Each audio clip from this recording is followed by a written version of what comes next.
Setelah bertahun-tahun perencanaan, Ethereum mendekati peningkatan blockchain yang sangat dinanti-nantikan yang disebut Temerge. Dengan asumsi semuanya berjalan sesuai rencana, penggabungan akan menjadi momen terbesar Ethereum hingga saat ini karena secara permanen mengubah mekanisme konsensus yang mendasarinya, yang digunakan untuk mengamankan jaringan blockchain. Tujuan utama dari Temerge adalah untuk mengubah mekanisme konsensus bukti kerja Ethereum saat ini menjadi bukti kepemilikan untuk membantu jaringan menjadi lebih hemat energi.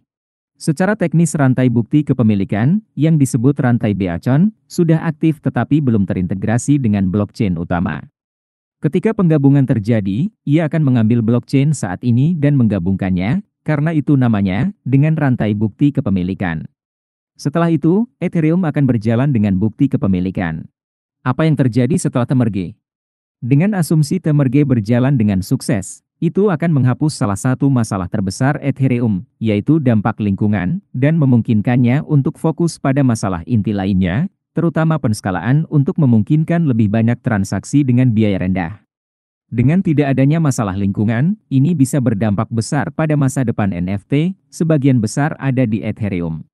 NFT memiliki banyak kritik yang mengarah pada masalah teknologi dan lingkungan. Tanpa masalah yang terakhir, mereka mungkin lebih menarik bagi para kritikus tetapi itu belum tentu merupakan masalah yang bersih. Setelah penggabungan, mungkin ada masalah keamanan. Penggabungan tidak akan berdampak pada kontrak yang diterapkan di Ethereum dan oleh karena itu aplikasi harus terus berjalan secara normal. Tapi itu tidak akan menghentikan orang dari mencari masalah potensial untuk mencoba memperbaikinya atau mengeksploitasinya. Setelah penggabungan, Ether yang dipertaruhkan di Ethereum akan tetap terkunci. Penarikan akan diaktifkan setelah peningkatan Shanghai, diperkirakan tiba setidaknya Juni 12 bulan setelah Temerge. Mengapa penggabungan terjadi? Alasan mengapa tim pengembangan Ethereum ingin beralih ke Proof of Stake terutama untuk membuatnya hemat energi. Mekanisme konsensus Ethereum saat ini bergantung pada penambangan di mana chip komputer digunakan untuk memecahkan teka-teki kriptografi. Sementara bukti kerja efektif, itu dianggap sangat intensif energi dan penambangan menghasilkan emisi karbon dalam jumlah tinggi. Diperkirakan bahwa jaringan Ethereum mengkonsumsi 75 terawatt-jam per tahun, TWh tahun, yang hampir sama dengan konsumsi daya tahunan Austria. Ini berbeda dalam sistem Proof of Stake, di mana blockchain diamankan oleh validator yang dipilih dengan token staking. Validator di Ethereum harus mempertaruhkan 32 Ether, $48.000, agar memenuhi syarat. Siapapun dapat menjadi simpul validator selama mereka memenuhi persyaratan pasak. Pengguna juga dapat menyatukan aset mereka dengan mendelegasikan token mereka ke validator dan membagikan hadiahnya. Dengan menempatkan aset mereka sendiri sebagai jaminan, pengguna menerima risiko bahwa jika mereka bertindak jahat, saham mereka dapat dipotong dan mereka dapat kehilangan dana mereka sendiri. Ini adalah insentif untuk menjadi aktor positif di jaringan. Ini mirip dengan penambang yang harus berinvestasi dalam peralatan pertambangan dan membayar listrik ke blok tambang. Idenya adalah membuat lebih menguntungkan bagi operator jaringan untuk berperilaku positif daripada mencoba menyerang jaringan. Tetapi dengan menghapus proses penambangan dan menggantinya dengan mengintai, ini menghilangkan biaya tinggi yang terkait dengan memperoleh perangkat keras yang mahal dan banyak listrik. Dengan demikian, ia memiliki potensi untuk membuat proyek Ethereum jauh lebih hemat energi dan mengurangi jejak karbonnya. Tim Ethereum telah memperkirakan bahwa mematikan mekanisme Proof of Work Ethereum yang mendukung Proof of Stake akan secara drastis mengurangi pengeluaran daya ini sekitar 99,95%, menghasilkan pengeluaran energi tahunan sebesar 0,01 TWh tahun. Kapan penggabungan akan terjadi? Yayasan Ethereum mengkonfirmasi bahwa penggabungan akan diselesaikan antara 10 dan 20 September 2022. Menurut organisasi tersebut, acara tersebut akan berlangsung dalam 2 tahap, Bellatrix dan Paris. Bagian pertama dari Temerge yang disebut Bellatrix akan berlangsung pada pukul 11.34 UTC pada tanggal 6 September dan akan meningkatkan Beacon Chain agar siap untuk Temerge. Setelah ini, pada tahap kedua yang disebut Paris, rantai Proof of Work akan beralih ke Proof of Stake.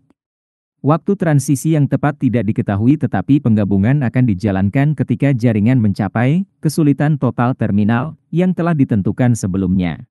Berdasarkan perkiraan on-chain, saat ini diperkirakan berlangsung pada 15 September, tetapi bisa berfluktuasi beberapa hari di kedua sisi. Apa yang dilakukan untuk mempersiapkan Temerge? Pengembang Ethereum telah menghabiskan bertahun-tahun perencanaan dan iterasi untuk beralih ke bukti kepemilikan. Perkembangan bertahap menuju Temerge datang dalam dua tonggak sejarah. Yang pertama adalah pembuatan The Beacon Chain pada Desember 2020, yang memulai fase awal transisi bukti kepemilikan. Beacon Chain telah berfungsi sebagai jaringan Proof of Stake yang berjalan paralel dengan Ethereum dan di mana pengguna dapat mempertaruhkan Ether, ETH. Tujuan meluncurkan rantai Beacon sebelumnya adalah untuk memastikan ada cukup Ether yang dipertaruhkan di jaringan pada saat peralihan Ethereum. Saat ini, Beacon Chain memiliki sekitar 13,2 juta Ether yang dipertaruhkan di 418.000 node validator. Tujuan lain dari Beacon Chain adalah untuk menguji konsensus Proof of Stake dalam produksi untuk jangka waktu yang substansial tanpa mempengaruhi mainnet Proof of Work Ethereum, yang menampung aset bernilai miliaran dolar. Sepanjang tahun 2022, dalam persiapan untuk Temerge, pengembang Ethereum melakukan beberapa gladi bersih di jaringan uji, klon khusus dari blockchain Ethereum yang digunakan untuk tujuan eksperimental. Pengembang melakukan tes yang disebut garpu bayangan di mainnet juga. Beberapa testnets, termasuk Ropsten, Sepolia dan Goerli, telah menjalani Temerge dan menjalankan kode Proof of Stake penuh. Latihan berpakaian ini membantu pengembang inti untuk menemukan masalah dan meningkatkan perangkat lunak klien yang digunakan untuk menjalankan node Ethereum, seperti Nethermin, Gate, dan Rigon. Ini untuk membuat transisi Temerge berjalan lancar. Akankah penggabungan membuat Ethereum lebih terukur? Kesalahpahaman yang umum di antara pengguna adalah bahwa Temerge akan meningkatkan kapasitas jaringan Ethereum secara keseluruhan, yang akan membuat blockchain lebih cepat dan lebih murah untuk digunakan. Pada kenyataannya, tidak demikian. Karena peningkatan hanya mengubah mekanisme konsensus Ethereum, bagaimana jaringan menyetujui siapa yang dapat membuat blok dalam rantai, itu tidak akan secara khusus memengaruhi aturan yang mengatur transaksi dan biaya. Demikian pula waktu untuk memproses blok baru hanya akan berubah sedikit, berkurang dari 13 detik menjadi 12 detik. Jadi, bahkan setelah penggabungan, Ethereum mungkin masih rentan terhadap kemacetan dan lonjakan biaya transaksi selama permintaan tinggi. Ada rencana lain untuk penskalaan melalui sistem beberapa lapisan, termasuk penggabungan beberapa varietas, dan jaringan akan memiliki waktu untuk mencapainya. Pada saat yang sama, Temerge meletakkan dasar untuk peningkatan skala di masa mendatang di lapisan dasar seperti sharding, yang memungkinkan pemisahan blockchain menjadi pecahan dan memungkinkan pemrosesan transaksi paralel di antara mereka. Bagaimana penggabungan akan mengubah tokenomics Ethereum? Penggabungan yang akan datang juga memiliki konsekuensi ekonomi. Blockchain Ethereum akan menghadapi pengurangan besar dalam penerbitan segera setelah ditingkatkan ke mekanisme konsensus baru. Dengan demikian, ada potensi pasokan token Ether menjadi deflasi. Perkiraan saat ini, tingkat pembuatan Ether baru akan turun hampir 90% setelah penggabungan karena fakta bahwa hadiah validator akan jauh lebih kecil daripada hadiah penambang yang dikeluarkan pada bukti kerja. Sebuah posting blog baru-baru ini di situs komunitas utama Ethereum menyatakan rantai bukti kerjanya membayar 13.000 ETH setiap hari kepada para penambang. Setelah penggabungan, situs memperkirakan sekitar 1.600 ETH akan dibayarkan dalam hadiah validator, sehingga pengurangan sebesar 88%. Penurunan penerbitan ini terjadi tidak lama setelah Ethereum memperkenalkan biaya pembakaran. Ini adalah biaya untuk setiap transaksi blockchain yang tidak masuk ke penambang atau validator, tetapi dibakar dan dibuat tidak dapat diakses. Idenya di sini adalah untuk secara perlahan mengurangi pasokan Ether dari waktu ke waktu.